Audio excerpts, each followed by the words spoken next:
Hello, everybody. Thank you so much for tuning in today. You are listening to Society Bites Radio. My name is Jillian Beth, and I'm an intuitive healer and coach on a mission to empower women by reconnecting them to their inner wisdom. And I'm excited for today's show. We are part two of our four-part series. So if you missed last week, you definitely want to go check that out. This whole series is on a woman's cycle and how the truth really will set you free. And last week we talked about why it's so important to know your cycle. This week, we're going to cover an overview of the four phases, which should be a lot of fun, and we'll see how good we are putting as much in to this short show as we can, because there's a lot that goes into each one. But Angie is back, and I'm so excited. Do make sure you stay tuned to the end, because she also has a special offer for all of you listening. So you want to pay attention for that one. And a little bit about her, if you missed her on last week's show.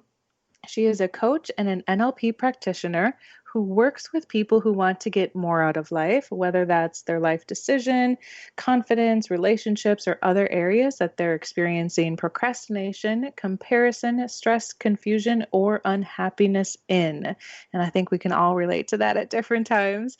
So what she does is she actually helps people discover how to create their happiness and purpose and get a peace of mind within themselves, their life, and their relationships. So welcome back, Angie. Thank you, Jillian. I'm so happy to be here. Yay! So we're in for a treat today. I think you and I can do it. What do you think? Can we pack this much into one show? We are going to do our best, and we're going to pack it in because there's so much goodness here. So much goodness. So let's get right into it, because on this week's show, we're talking about the four phases of a woman's cycle. And again, each one could be broken down and literally done a whole show on, but we're going to give you some highlights to each one, because this is important to know, especially if you're new to this. And if you heard it before, you still may pull out a couple little tidbits. So this should be good. I think it would be cool to start with spring. So that's what I was thinking. Okay, good. So I'll let you start a little bit with what are the first things that come to mind that have to do with the spring part of our cycle? And maybe we should even start with, when is spring, if people don't know? Yeah, absolutely. I think it'd be great to preface this and say, so when we're talking about the cycle, if you missed the first episode, definitely go back and listen to it again. But we were sharing that it's not either you're on your period or off your period. There are actually four distinct phases we go through over the course of the roughly 28 to 30-ish days. And that's different for every woman. So there are four phases that we go through. And so when we're talking, we like to use the spring, summer, fall, winter, because it actually gives a pretty good description of the feelings that tend to be around and the energy. Yeah. And so spring is just after you finished your period. So you're actually in the pre-ovulation phase of your cycle. And so just a couple quick descriptors of this. Spring tends to be a time when your energy starts to build again. In the phase, in your menstrual phase, your energy was lower and it's starting to build back up. And you also might notice that you feel a little experimental and you're wanting to try new things. So it's an exciting phase of our cycle where we're moving into that masculine energy again, where we have more energy and we're beginning to be more outward focused after that retreat of the previous two phases.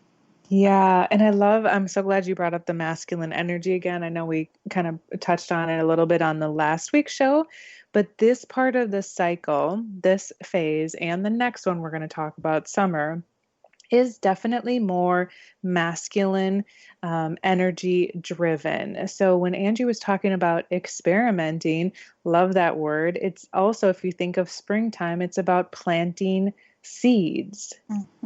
Yes. And starting something new. You're literally you've already cultivated the land, which we'll talk about on the later one, but now it's the planting the seeds part, which is a lot of fun.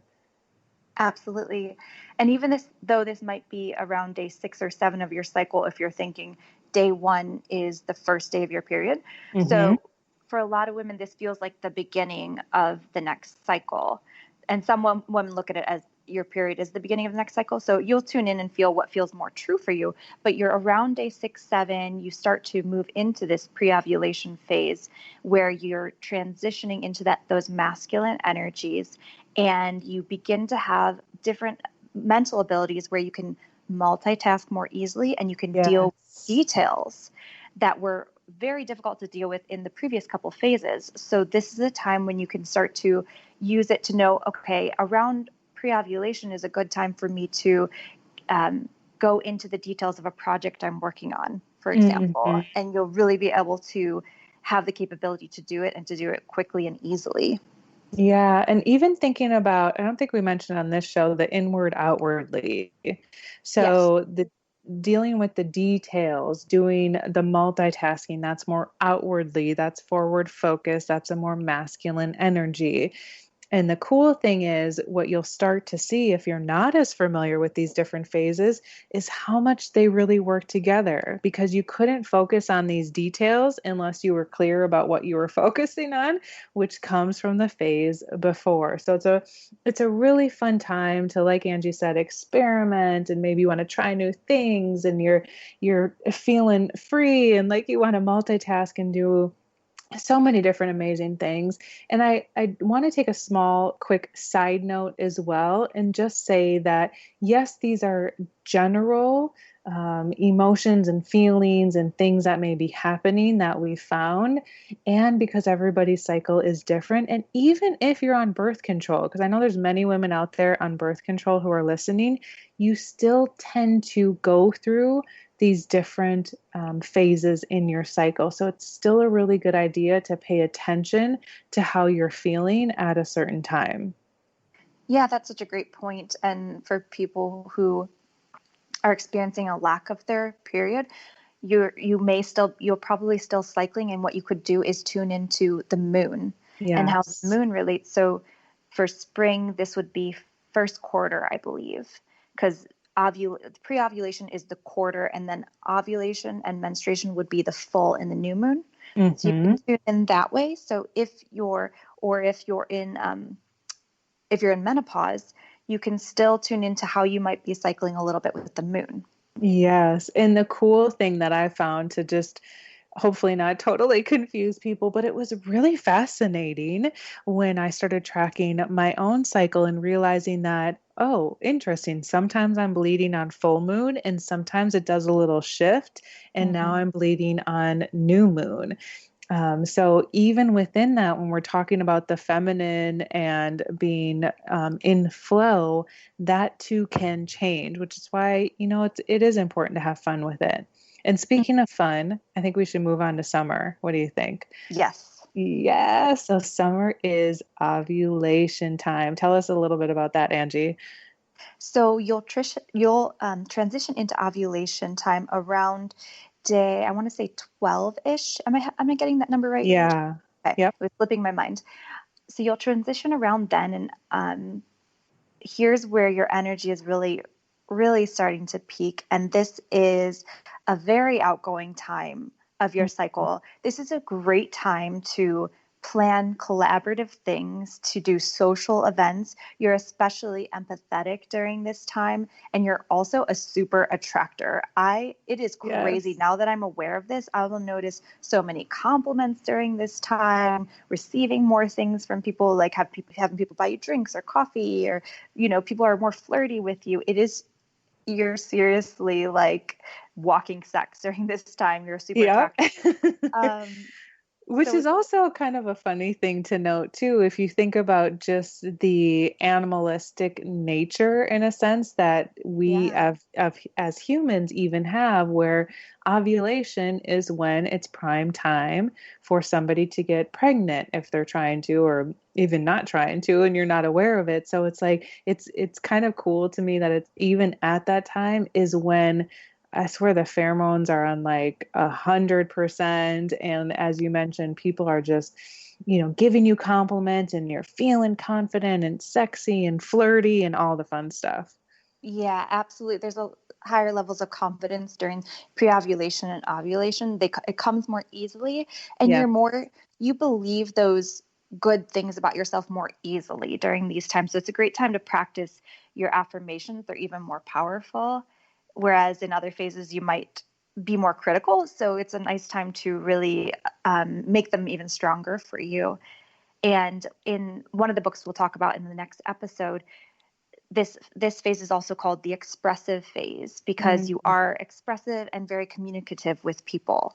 Yes, which is why it's nice that right now my show tends to be landing on my summer phase. That's so perfect.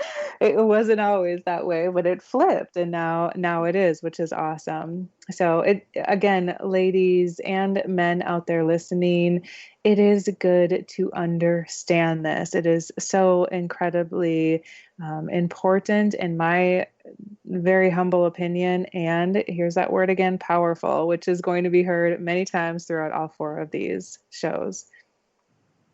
Yeah, absolutely. And it's just great to know that as women, we flow. No matter what we flow, we can change so quickly.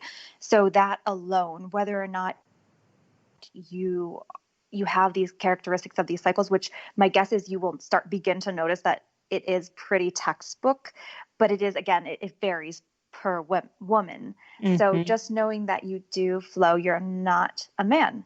Yep. You're not, you're just, I am having that realization over and over in my energies and in my different ways of having higher levels of capability at different times, that I'm not a man and I'm not trying to be a man. So if it gives you that alone, Yes. Oh, so good.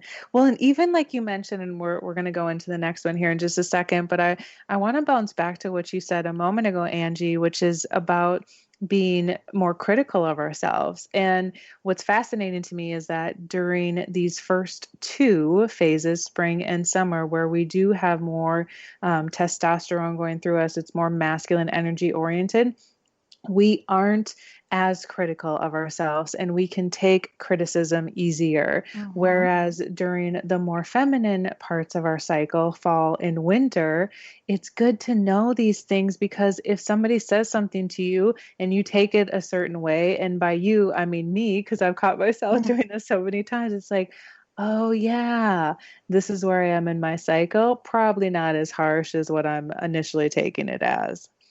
Yeah, 100%. Absolutely. It can become more or less personal depending on where you are in your cycle. It's so powerful to know that, to be able to say that it's just where I'm at and have that understanding and compassion for yourself that you're receiving things differently at different times in the cycle. Yes. So after the summer, I want to call it the summer super attractor, like you said, we go into a fall phase. And fall, as Angie mentioned before, in the last show, is when we're going into the pre-menstruation. And this, I will have to say, is currently if I'm going to say I have a least favorite part, this is the part that I still have to embrace a little bit more. I actually celebrate now when I start bleeding because I can feel Yeah. that shift, but this part is still a little bit hard for me sometimes. So let's talk about this part a little bit. Yeah, and it's funny because as we were writing notes for this, whenever I'm writing about the phases of the cycle, it's always a few sentences on each, and then I get to fall, and it's like 3 Yes. paragraphs. Because the fall is the one that, for me as well, has been the most challenging, and that I'm always like, okay, when will my period come so I can be done with this? Yeah. As much as I know, even with this knowledge, I know that there's so many gifts in the fall. It is such a vital part of our cycle. And so the fall is also called premenstruation or the luteal phase. And it's around day 19 to 20 of your cycle. As you start tracking, you'll know where you're at. So around day 19 to 20, you start to transition. Your